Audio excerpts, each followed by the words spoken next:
తన కుమారుడి రాజకీయ ప్రవేశంపై ఎమ్మెల్యే గంటా శ్రీనివాసరావు స్పందించారు. తండ్రి రాజకీయాల్లో ఉంటే వారసులకు అవకాశాలు రావడం సహజమేనని అన్నారు.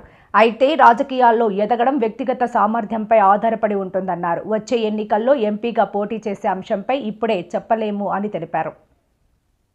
ఇప్పుడు ఎవరైనా వారసులు అనేది వాళ్ళకి అదొక ఎంట్రీకి ఒక చిన్న యాక్సెస్, కానీ వాళ్ళు రాజకీయాల్లో ఉండాలా, వాళ్ళు సక్సెస్ అవ్వాలా, లేకపోతే ఎలా ఉంటారు అనేది అల్టిమేట్ గా వాళ్ళ యొక్క కెపాసిటీ బట్టి, వాళ్ళ యొక్క హార్డ్ వర్క్ బట్టి ఉంటుంది తప్ప రాజకీయాల్లో కేవలం వారసుల ద్వారా సక్సెస్ అవ్వాలని లేదు. ఎందుకంటే వాళ్ళకి ఒక ఈజీ పలాని గంటా శ్రీనివాస్ గారు అబ్బాయి, లేకపోతే పలాని ఎక్స్ వాళ్ళ అబ్బాయి, పలాని ఎక్స్ వాళ్ళ అమ్మాయి అని ఒక ఎంట్రన్స్ కి ఒక ఈజీ యాక్సెస్ వస్తుంది. అంతేగాని అల్టిమేట్ గా వాళ్ళు ప్రూవ్ చేసుకోవాల్సింది వాళ్ళ ఓన్ గా వాళ్ళు ప్రూవ్ చేసుకోవాలి. వాళ్ళకి ఆ స్టామినా ఉండాలి, ఆ శక్తి ఉండాలి, ఆ హార్డ్ వర్క్ చేయాలి. అల్టిమేట్ గా డెస్టినీ కూడా కలిసి రావాలి. మళ్ళీ మీరు ఎంపీగా పోటీ చేస్తారని వార్త వస్తుంది, ఎంతవరకు అటువంటిది కాదు. నిన్న ఏదైతే మరతో అందరం కలిసి ఒక ప్రెస్ మీట్ పెట్టినప్పుడు ఎవరో మీలాంటి ఒక విలేకరు అడిగారు, ఎందుకు మీరు ఎమ్మెల్యేగా ఏమైనా వస్తారా అని చెప్పి భరత్ని అడిగితే అది చెప్పానప్పుడు ఆయన ఎమ్మెల్యేగా రావడం నాకు కుదరదు, నేను అవసరమైతే రాజకీయాలు మానేస్తాను తప్ప ఎంపీకి చేయనని చెప్పాడు. ఆ విషయంలో ఒకవేళ ఏదైనా ఈక్వేషన్ ప్రకారం మళ్ళీ ఆయన ఎమ్మెల్యేగా రావాల్సి వస్తే అప్పుడు నేను ఎంపీకి వెళ్ళడానికి సిద్ధంగా ఉన్నా అని చెప్పాం. అంతే తప్ప ఎవరు ఏమి కూడా అటువంటి మార్పులు ఆలోచనలు లేవు.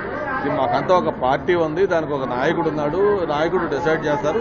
ఆయన డిసైడ్ చేసిన దాని ప్రకారం అందరూ నడుచుకుంటారు. సార్, రవితేజ ఇంట్రెస్ట్ చూపిస్తే మీరు ఎంకరేజ్ చేసే అవకాశం డెఫినెట్ గా. రవితేజ కాదు, ఎవరైనా పాలిటిక్స్ లోకి వస్తామని ఇంట్రెస్ట్ చూపిస్తే మా వంతు దీనికి సపోర్ట్ గ్యారెంటీగా ఉంటుంది, ఎంకరేజ్ చేస్తాం. సార్, ఇంకోటి ప్రతిపక్షాలు విమర్శలు చేయాల్సుకున్నాయి, ప్రజా సమస్యల కోసం అసెంబ్లీకి రావట్లేదు. జగన్ కి ఏమైనా మీరు సలహా ఇస్తారు నూతన సంవత్సరంలోని? కాదు, ఈ నూతన సంవత్సరం దేవుడి సన్నిధిలో ఉన్న రాజకీయాలు వదులుకున్నాం కదా, మళ్ళీ మాట్లాడదాం. అందరికీ నూతన సంవత్సర శుభాకాంక్షలు. Wish happy and prosperous new year. 2025 ప్రత్యేకించి ఆంధ్రప్రదేశ్ రాష్ట్రంలో ఏదైతే గౌరవ ముఖ్యమంత్రి గారు కోరుకుంటా ఉన్నారో ఈ రాష్ట్రాన్ని స్వర్ణాంధ్రప్రదేశ్గా చేయాలి, ముఖ్యంగా పారిశ్రామికంగా అభివృద్ధి పనులు నడిపించాలని చెప్పని కళ్ళగంటూ దాని దగ్గర ప్రయత్నాలు చేయటం, పార్ట్నర్షిప్ సమ్మిట్ లాంటి ఒక ఇంపార్టెంట్ ఈవెంట్స్ వైజాగ్లో చేసుకోవటం. అంతేకాదు ఈరోజు ప్రపంచంలోనే ఒక ఐటీ దిగ్గజం కంపెనీగా ఉన్న గూగుల్ లాంటి కంపెనీ విశాఖపట్నం నగరానికి వాళ్ళ ఎస్టాబ్లిష్మెంట్ చేయడానికి అంగీకరించి అనౌన్స్ చేయటం, అది కూడా ఈ సంవత్సరం మార్చిలో ఫౌండేషన్ జరుగుతూ ఉంది. దాంతోపాటు ఏదైతే ఈ రాష్ట్ర ప్రజలందరూ కూడా సుఖ సంతోషాలతో సౌఖ్యంగా ఉండాలని, ప్రత్యేకించి రైతాంగం, యువత, మహిళలు అందరూ కూడా మంచి భవిష్యత్తు ఉండాలని కోరుకుంటూ ఈరోజు రాష్ట్రంలో ఒక డబుల్ ఇంజిన్ సర్కార్ ఏదైతే మనం చెప్తా ఉన్నామో దాని యొక్క ఎఫెక్ట్ తోటి ఒక జెట్ స్పీడ్ తోటి ఈ రాష్ట్రం పరుగులు తీస్తూ ఉంది. గత 18 నెలల్లో ఈ రాష్ట్రంలో ఒక మ్యాజిక్ లాగా జరిగిందని అందరూ భావించే విధంగా దేశ విదేశాల నుంచి పెద్ద ఎత్తున పెట్టుబడులు ఆంధ్రప్రదేశ్ రాష్ట్రానికి వస్తూ ఉన్నాయి. యువతకి ఉపాధి లభించబోతా ఉంది, జీడీపీ కూడా బ్రహ్మాండంగా గ్రోత్ కాబోతా ఉంది.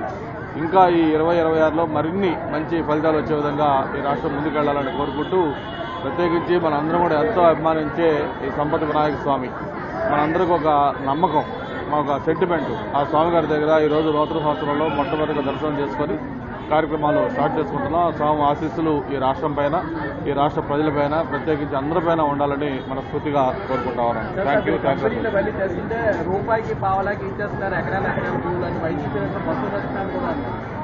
సరే, దానికి ఇప్పుడు నూతన సంవత్సరం దేవుడి సన్నిధిలో ఉన్నాం. ఇప్పుడు రాజకీయ విమర్శలు కౌంటర్ల కంటే కూడా అందరికీ బెస్ట్ విషెస్. సపరేట్ గా వారికి సంబంధించిన వాళ్ళ ఆలోచనలు ఏంటి, వాళ్ళు ఏ విధంగా రాష్ట్రాన్ని చేశారో అవన్నీ మనం వేరుగా మాట్లాడుకుంటే బాగుంటుంది. Okay sir, thank you.